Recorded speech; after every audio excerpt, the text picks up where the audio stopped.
Hello friends, welcome back to our YouTube channel youth academy. दोस्तों, आपका मेरे YouTube channel में स्वागत है। दोस्तों, आज हम स्टडी करने वाले हैं standard 7 civics chapter number 3 features of the constitution. Okay दोस्तों, तो फीचर्स क्या, जो विशेषताएं क्या है अपने संविधान की, क्या विशेषताएं हम इसमें सीखने वाले हैं। सो दोस्तों, आप मेरे चैनल पर नए हैं तो प्लीज चैनल को सब्सक्राइब जरूर कर लें, क्योंकि मैं इसी तरह की एजुकेशनल और इंफॉर्मेटिव वीडियो अपलोड करते रहता हूं। So let's start the video. In the last 2 lesson, पिछले 2 चैप्टर में हमने पढ़ा है we study how our constitution was made, है ना, कि किस तरह हमारा संविधान बना है। We studies its preambles and understood the terms like sovereign, socialist, secular, democratic, republic. Okay, ये सारे टर्म्स को हमने अंडरस्टैंड किया है, अच्छे से समझा, ठीक है। The goals express in the preamble are the characteristics features of our constitution as well, है ना। जो गोल्स, जो मेन हमारा गोल होता है कि संविधान बनाने का, वो हमारे preambles में दर्शाया गया है। अपार्ट फ्रॉम दिस, इसके अलावा the constitution also has other features, अपने संविधान के और भी बहुत सारी, इनके अलावा बहुत सारी और भी फीचर्स हैं। We shall try to understand this in the present chapter. और दोस्तों, इस चैप्टर में हम ये सीखने वाले हैं। ओके, सो फर्स्ट पॉइंट है फेडरलिज्म। ओके, फेडरलिज्म क्या होता है दोस्तों? One of the important features our constitution is the federal system. दोस्तों, फेडरल सिस्टम जो होता है हमारे कॉन्स्टिट्यूशन का, जो बहुत ही इंपॉर्टेंट क्या है पॉइंट है, जैसे कि in countries with large territories and huge population government is run by a federal system. अगर दोस्तों आपके कंट्री बहुत बड़ा है और लार्ज टेरिटरीज है और ह्यूज पॉपुलेशन, ज़्यादा पॉपुलेशन है, तो जो गवर्नमेंट वहां पे होती है उसे कहते हैं फेडरल सिस्टम गवर्नमेंट कहते हैं। ओके, ये दोस्तों फेडरल होता क्या है ये हम और अच्छे समझेंगे। पहले, ruling a large territorial from a single capital city is not only difficult but may also lead to the neglect of some far flung area. Okay, far flung area का मतलब होता है बहुत दूर दूर के जो छोटे गांव होंगे, कस्बे होंगे, वो तो हमसे छूट ही जाते हैं ना। सिर्फ एक जगह से एक मेन कैपिटल सिटी मान करके अगर चलाओगे देश को, तो क्या होगा, बहुत मुश्किल काम हो जाता है। और छोटे बड़े जो दूर दूर के गांव हैं वो हमारे से छूट जाते हैं, ठीक है। People residing there cannot participate in the affairs of the government, और वहां के जो लोग होते हैं, रहने वाले निवासी होते हैं, वो गवर्नमेंट के जो अफेयर्स, जो काम है उसमें और उनमें इन्वॉल्व नहीं हो पाते हैं ना, गवर्नमेंट के सहभागी नहीं हो पाते, क्योंकि वो बहुत दूर दूर होते हैं, है ना। सिंपल है दोस्तों, मैं आपको फेडरलिज्म का एक शॉर्ट में समझा देता हूं कि फेडरलिज्म का मतलब होता है बड़ा आपके पास राज्य है, बड़ा कंट्री है, तो उसको चलाने के लिए आपको छोटे छोटे स्टेजेस में आपको चलाना पड़ेगा। जैसे कि हमारे देश में चलता है, एक होता है सेंट्रल गवर्नमेंट और एक होता है स्टेट गवर्नमेंट, है कि नहीं। हर अपने देश में 29 स्टेट्स हैं और हर स्टेट का अपना अपना कार्य होता है। वैसे ही जो सेंट्रल गवर्नमेंट होता है, केंद्र सरकार जो होती है, उनका अपना अपना कार्य होता है। तो ये अपने अपने जगह पर काम करते हैं, जिससे इतना बड़ा देश आसानी से चल पाता है। Okay friends, ruling a large territory from the single capital is not, okay, people residing there, ये भी हो गया। Therefore, government functions at 2 levels in a federal, इसीलिए जो गवर्नमेंट होता है, सरकारें जो होती हैं, वो 2 लेवल पर काम करती हैं, फेडरेशन चलाती है। The government at the centre carries out task like, जैसे जो गवर्नमेंट होती है सेंटर में, वो क्या कौन से काम करती है, like defence of the entire country, है ना, सुरक्षा प्रदान का काम करती है। फॉरेन पॉलिसी के बारे में वो करती है। एस्टैब्लिशिंग पीस, है ना, शांति बनाने के लिए वो काम करते हैं, एक्सेट्रा, ऐसे बहुत सारे काम करती है। इसीलिए इसे कहते हैं, it is also called as union government, या कह सकते हो फेडरल गवर्नमेंट, है ना। जो सेंटर में सरकार होती है उसको कहते हैं यूनियन गवर्नमेंट या फेडरल गवर्नमेंट कह सकते हो, ठीक है। It carries out the administration of the entire country. दोस्तों ये जो सरकारें होती है पूरे देश का क्या करती है, इंटायर कंट्री का एडमिनिस्ट्रेशन करती है ना, उसका देखभाल करती है ना, जो कुछ भी प्रॉब्लम हो यही पूरे देश को संभालती है। इस समय कौन है सेंटर में, ऐसा पार्टी होती है, बीजेपी पार्टी है, और उसके प्राइम मिनिस्टर कौन है, नरेंद्र मोदी जी हैं, ठीक है। The government that oversees the administration of the regional that we live is called as state government। और दोस्तों आपको पता है कि और जो गवर्नमेंट होती है दूसरे लेवल का जो होता है कि रीजनल है ना, एक एक स्टेट वाइज जो सरकारें चलाते हैं उसे कहते हैं स्टेट गवर्नमेंट, है ना। जैसे कि महाराष्ट्र स्टेट है ना, तो महाराष्ट्र के अलग एक गवर्नमेंट है ना। It looks after the administration of a particular state, और इस तरह अलग अलग एडमिनिस्ट्रेशन चलाते हैं अलग अलग स्टेट के। एग्जाम्पल में government of Maharashtra look after the administration of the state of Maharashtra. सारा जो एडमिनिस्ट्रेशन होता है, कार्यभार होता है, वो महाराष्ट्र की सरकार ही चलाती है, ठीक है। The system of running the administration of a country cooperatively by the government at two levels, है ना। जो सिस्टम होता है गवर्नमेंट चलाने का, एडमिनिस्ट्रेशन चलाने का, वो एटलीस्ट 2 लेवल पे चला जाता है। जैसे कि making loss about different subjects called federalism, अलग अलग प्रकार के नियम कानून बनाने का काम कौन करता है, ऐसा, और उसको कहते हैं सब्जेक्ट को, उसको कहते हैं फेडरलिज्म कहते हैं। ओके फ्रेंड्स, दोस्तों अब देखते हैं सेपरेशन ऑफ पावर्स। ऑब्वियसली देखो हर एक अपना अपना स्टेज पे है तो उनको अपना अलग अलग पावर चाहिए ही, है ना। जैसे कि सेंटर में है तो सेंटर में का पावर अलग होगा और उनके कार्य भी अलग होंगे, वैसे ही स्टेट गवर्नमेंट के भी पावर्स और उनके कार्य जो होते हैं अलग अलग होते हैं। जैसे कि the constitution has divide the subject for making loss between the union government and the state government. जो सरकारें होती हैं, हमारा संविधान है, वो संविधान में ही उनको अपना अपना कार्य डिवाइड करके दे दिया गया है। जैसे कि सेंट्रल गवर्नमेंट और स्टेट गवर्नमेंट, ऐसा काम है ना। अब देखते हैं दोस्तों next, let us see which government is interested with the subject. अब देखते हैं दोस्तों कि कौन से गवर्नमेंट को क्या कार्य दिया गया और उसको कौन से कार्य हैं, ठीक है। Our constitution has given 3 list of various subject, अलग अलग सब्जेक्ट दिए, उनको कार्य दिए गए हैं, उनके 3 लिस्ट बनाए गए, ठीक है। वो 3 लिस्ट कौन से हैं देखेंगे हम। First list is called union list. जो पहला लिस्ट होता है उसको क्या कहते हैं, यूनियन लिस्ट कहते हैं।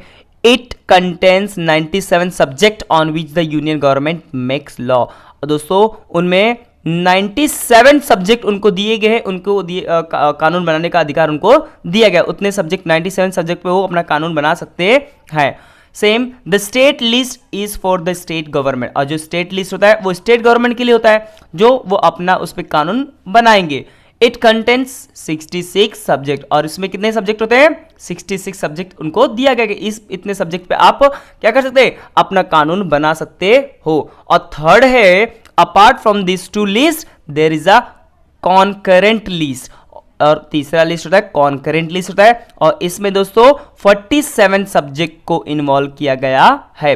और दोस्तों कॉन्करेंट लिस्ट में both government can make loss on subject including in this list. और जो कॉन्करेंट लिस्ट होता है इसमें स्टेट गवर्नमेंट और सेंट्रल गवर्नमेंट दोनों जाने मिल करके क्या करते हैं, लॉ बनाते हैं, ठीक है। The union government is entitle to make laws on it, है ना। जो यूनियन गवर्नमेंट है वो भी लॉ बना सकता है।